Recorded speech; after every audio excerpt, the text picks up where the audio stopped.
اللہ اکبر. سمجھو کہ آل رسول کی عظمت کیا. بس میں آخری بات اور تقریر سمیٹ رہا ہوں. سمرقند کا واقعہ ہے. سمرقند میں ایک آل رسول بی بی عورت سیدہ تھی, آل رسول تھی. وہ سمرقند آئی ہوئی تھی اپنے بچوں کے ساتھ. وہ راستہ بھٹک گئی تھی, راستہ بھول گئی تھی. رات کا وقت آیا, کہاں جائے؟ پردیس شہر, پردیس نگر. اس نے پوچھا لوگوں سے کہ لوگوں یہاں پر یہ بتاؤ کہ مسلمانوں کا علاقہ کون سا ہے؟ لوگوں نے بتایا فلاں علاقہ مسلمانوں کا ہے. اس نے کہا کہ مسلمانوں کا سردار کا گھر کون سا ہے؟ لوگوں نے دکھایا کہ سردار کا گھر وہاں ہے.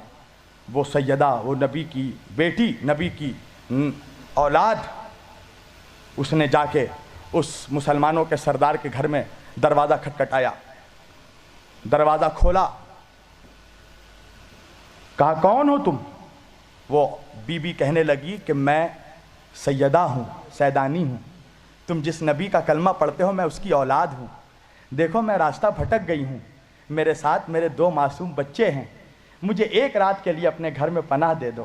میرے بچے بھوکے ہیں, میرے بچوں کو کھانا دے دو. پتہ ہے اس نے جواب کیا دیا؟ دیکھو مسلمانوں کی وفاداری, بے وفائی دیکھو. اب پھر سوچنا تمہارا یہ انجام کس لیے ہو رہا ہے. مسلمان سردار ہے, اب وہ کہتا ہے کہ اچھا سیدانی ہو, سید زادی ہو؟ کہا ہاں.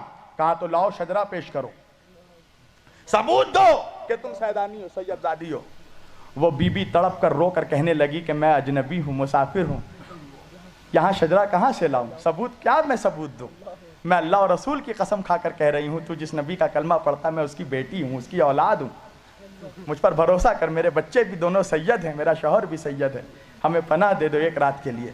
وہ کہتا ہے نہیں, پہلے ثبوت دو. آج تو ہر کوئی اپنے آپ کو سید کہتا ہے, سید سیدانی کہتا ہے سب اپنے آپ کو. ثبوت دو. اس نے کہا میرے پاس کوئی ثبوت نہیں ہے. کہا تو نکل جاؤ. دروازہ بند کر دیا اس نے. وہ راستے راستے پھرتے پھرتے ایک پارسی کے گھر پہ پہنچی. پارسی سمجھتے ہو؟ آتش پرست, آگ کی پوجا کرنے والا. پارسی کے گھر پہنچی, دروازہ کھٹکھٹایا. اس پارسی نے اپنا دروازہ کھولا. کہا کون ہو تم؟ کہا کہ میں مسلمانوں کی رسول کی اولاد ہوں, سید زادی ہوں. میرے 2 بچے میرے ساتھ ہیں, میں راستہ بھٹک گئی ہوں, مسافر ہوں. مجھے ایک رات کے لیے اپنے گھر میں پناہ دے دو. میں اپنے نانا سے تمہارے لیے شفاعت کرواؤں گی, دعا کروں گی تمہارے لیے. میرے بچے بھوکے ہیں, انہیں کھانا کھلا دو. وہ پارسی وہ کہنے لگا آ جاؤ بی بی, ہمارے گھر آ جاؤ, آ جائیے ہمارے گھر. اس نے پناہ دی, ان کے بچوں کو کھانا دیا. رات ہوئی, ادھر پارسی سونے چلا, ادھر وہ مسلمان سونے چلا.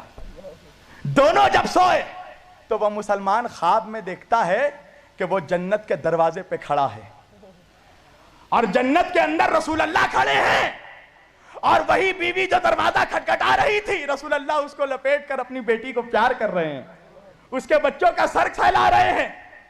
وہ چاہا کہ جنت کے اندر داخل ہو, فرشتوں نے اسے روک دیا. کہاں جا رہے ہو؟ کہا رہے مجھے جنت کے اندر جانے دو, میں مسلمان ہوں, مولوی ہوں. فرشتوں نے کہا کہ مسلمان ہو؟ کہا ہاں. مولوی ہو؟ کہا ہاں. کہا ثبوت پیش کرو,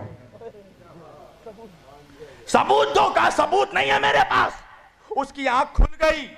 اب وہ پریشان ہو گیا, پسینے آنے لگے. اب وہ ہر جگہ جا جا کر ڈھونڈ رہا ہے وہ عورت کہاں ہے, وہ بچے کہاں ہیں. ایک مرتبہ ڈھونڈتے ڈھونڈتے وہ اسی پارسی کے گھر میں پہنچا کہ جس پارسی نے اس سیدانی کو پناہ دیا تھا. ایک مرتبہ دروازہ کھٹکھٹایا, پارسی نے دروازہ کھولا. وہ مسلمان کہتا ہے کہ یہ بتاؤ کہ تمہارے گھر میں کوئی عورت آئی تھی؟ کہا ہاں. کہا اس نے کہا کہ وہ نبی کی اولاد میں سے؟ کہا ہاں. کہا اس کے ساتھ 2 بچے بھی تھے؟ کہا ہاں. کہا تم نے اسے پناہ دی ہے؟ کہا ہاں. کہا اسے میرے حوالے کر دو. وہ پارسی کہنے لگا کسی قیمت پہ حوالے نہیں کروں گا.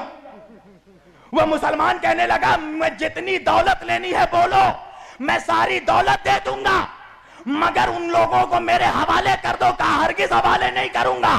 وہ مسلمان کہنے لگا کیوں حوالے نہیں کروں گا؟ اس پارسی نے کہا اس لیے کہ جو خواب دیکھ کر تو آ رہا ہے وہی خواب میں نے بھی دیکھا ہے, وہی خواب میں بھی دیکھ کر اٹھ رہا ہوں. تو احسان فراموش ہو, نبی کا نمک کھا کر نبی کے گھر والوں پر بھونکنے والوں, ہوشیار ہو جاؤ. رسول اللہ کو چہرہ دکھانا ہے قیامت کے دن. کیا چہرہ دکھائے گا تو؟ 2 کوڑی کا مفتی مولوی, 2 کوڑی کا مسلمان, کیا چہرہ دکھائے گا نبی کو؟ کہ ہم نبی آپ کا کلمہ پڑھ پڑھ کر آپ کے نواسوں کے ذکر پہ اعتراض کرتے تھے، آپ کے نواسے کے ذکر کو روکتے تھے، اور سمجھتا ہے کہ نبی گلے لگا لیں گے، تیرے جیسے منافق سے نبی چہرہ پھیر لیں گے، اس لیے کہ جو حسین کا نہیں ہو سکتا وہ رسول کا نہیں ہو سکتا۔ پہلے حسین کا وفادار بن، پھر مصطفیٰ کا وفادار بننا، پہلے اولاد کا وفادار بن، پھر باپ کا وفادار بننا۔ اہل بیت پر رحم کرو مسلمانوں، قسم خدا کی، نبی کو مت تڑپاؤ، نبی کے دل کو، نبی کے دل میں ایسے ہی تم نے بہت تکلیف پہنچائی ہے۔